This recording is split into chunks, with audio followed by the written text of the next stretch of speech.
Good to have you on board today. Nightheart again, here with you on the 4th Alive Gaming channel. I've got 9 minutes to work with this time, huh? I guess that means I don't have to talk a mile a minute like last time to get all my points across. Right, by the way, what you see in the background is some quick Splatoon gameplay I recorded specifically for this commentary, because I play this game a lot and love it lots. Anyway, I promised a more in-depth introduction, but I don't really know where to start. I'm just a humble fellow stumbling through life. I don't even have a snazzy tagline for myself. I don't know. Scientist by day, entertainment consumer by night? I don't know. I leave the snarkiness and narcissism to the other guy up there with the text boxes. Yeah, I'm just a guy who occasionally fumbles around with video games, I guess. Yes, but which ones, you may ask? Well, if you're asking about right now, as of this recording, the current game I've just started to dig into is Fire Emblem Fates. Specifically Conquest because I like a challenge. Yes, that's definitely what that is. Yes, I totally enjoy a challenge, and it has absolutely nothing to do with character designs. Nope, nothing at all. Right, but besides that, there are a half dozen games I'm trying to beat right now, all of which I'm playing for the very first time, because I didn't have any home consoles when I was a kid. Long story. Off the top of my head, Majora's Mask on 3DS, Final Fantasy VII and Final Fantasy X on the PS4, Earthbound on the Wii U Virtual Console, and Trails in the Sky First Chapter on PC. Yep, I've been on a bit of a RPG binge recently. Granted, that's a lot. Those games alone are 30 or 40 hours easily on their own. Now imagine playing those games in tandem. Jesus, I think I might have bit off a bit more than I can chew here. At times I just get overwhelmed and choose to read a book instead. I don't know about you, but I still like winding down at night with a good read rather than frustrate myself over a video game. In fact, I think that's one of the worst ways to go to bed, frustrated over a video game, because then it just keeps me up at night. But now I'm just rambling. Mind you, that's only a taste of what I'm currently playing right now. There are other games reserved for playing with others, namely Black Ops 3 and GTA 5 on the PS4, or Splatoon, which I love to death and play a lot of, or Splatoon, which I love to death and play a lot of, or Smash Brothers, or Mario Kart on the Wii U. Those are only the games that I currently own. This doesn't take into account the potential of future multiplayer titles which I may eventually buy to play with my friends. Those are the games which lend themselves for highlight reels, and those are typically the kind of videos I aim to make for this channel, and have been making for quite some time, really. Maybe I could make videos on some of the games I'm playing right now, but it's all old territory. They've already been covered so many times by so many other people. What more can I possibly add, right? Especially since I'm playing these games for the very first time. And personally, I don't think I can handle doing an LP of an RPG. I think that they're too time-consuming and, well, they're kinda grindy, really. If there were to be an exception, I would like to do something with Persona 5 and that Shin Megami Tensei Fire Emblem crossover game thingy when those come stateside. I'm not exactly sure what form that would take, but if there were any games that would catch my interest enough to warrant such a treatment, it would definitely be those two games. But for the most part, my comfort zone lies in making relatively short gaming highlight reels. My particular style is influenced by the YouTubers I've watched. I mean, it's hard to not be influenced after watching yay amount of videos for yay amount of years.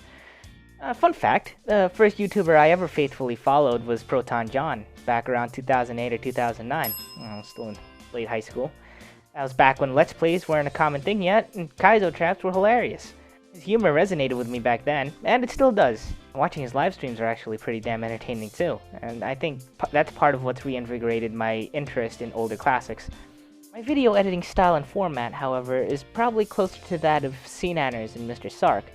I used to watch Machinima Respawn quite a lot when my interest in Call of Duty was at its peak. This was like, 2011-ish? And I followed Hutch, Sark, and CNanners individually after they left. Hutch's dedication to streaming and making videos and putting them on the internet is admirable in its own right, but Sark and CNanners' stuff really gets to me. Short and sweet shenanigans which guarantee at least one smile per video, and I respect that immensely. And that's how we get to making videos of my own. Though the notion of creating gaming videos specifically for YouTube was never my main objective.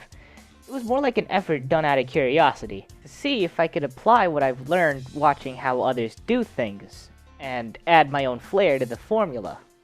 I mean, hey, I play with some silly people already, and they provide more than enough opportunities for funny moments. All it really took was a bit of direction to determine how to edit all of these things into a cohesive narrative. Speaking of silly people, our band of idiots. I still don't have a name for them yet. That's probably something I should work on. I don't know. Anyway, me, Mike, Chris, Mark, and Ken. Believe it or not, we were all born out of Call of Duty. Black Ops 1 was the one game we all shared in common back in 2011, and that's what unified us initially. Oh, I used to be really good at that game. I knew callouts and everything. But yeah, we used to be really good at that stuff. And really, the general progression of these game sessions that I have with these guys haven't changed since then, fundamentally. No matter what the game is.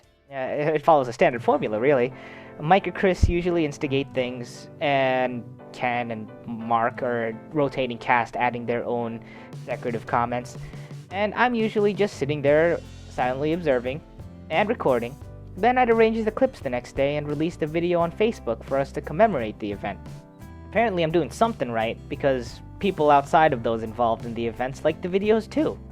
Hell, it was enough for me to consider putting these videos up publicly here on the 4th Alive Gaming channel. Anyway, I also try to follow a fundamental philosophy when it comes to these videos, and that is the fact that the production of these videos should be made as simple as possible, but not simpler. While videos from more renowned sources place high production values at the forefront, my workflow is ridiculously, almost embarrassingly, bare bones by comparison. All my videos are strung together in iMovie. I don't know what that says about me, or anything else, really. For the most part, I'm comfortable with this. For one thing, I'm poor, but for another, I believe in making the best use of the tools on hand. Of course, the downsides to this becomes quickly apparent. I'm constrained to 720p because that's what the PS4 share function records in. The only microphone I have is the one on my Astros, and that has a bad habit of ducking my sentences because of really dense built-in noise reduction. But you know, I think the way that I handle things delivers an important message in its own right. And it's that you don't need the best equipment in the world to be entertaining. Having better tools expands upon the creative freedom one can create content from, and that's all good and all. But as long as you have a semblance of an image, an idea, something that you think would make for an entertaining video to watch, I contend that anyone can string together videos to elicit a few chuckles. As far as this particular format is concerned, on the hardware side, all one really needs is the bare bones in equipment. Something to capture video, something to record the audio chat of people rambling.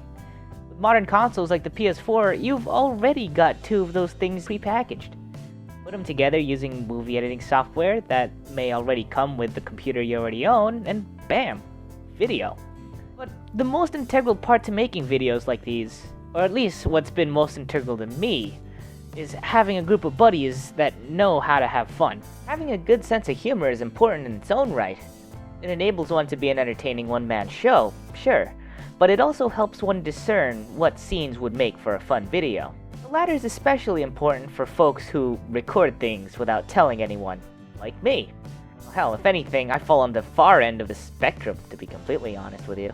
But as long as you've got buddies who know how to dick around in games, not go too far with it of course, that usually provides content all by itself. And really all I'm doing is documenting those events as they occur. I'm just the messenger, relaying these events to the rest of the world. Right, but now I'm beginning to ramble just a bit, haven't I? Yeah, I probably have. Alright, I gotta start wrapping things up here. That's it for this week's video. Gaming highlight videos have shifted to 1 or 2 per month starting in March, which is right around the corner. Other content is probably going to trickle along to fill in the gaps. I don't know. I'm feeling a little Geometry Wars. Or maybe Splatoon. One of the two. Maybe both. I don't know. We'll see. In any case, this is Nightheart saying thank you so much for checking in. Remember, you can make it a better day for somebody else. Yay, good day. I'll talk to you again soon here on the 4th Alive Gaming channel.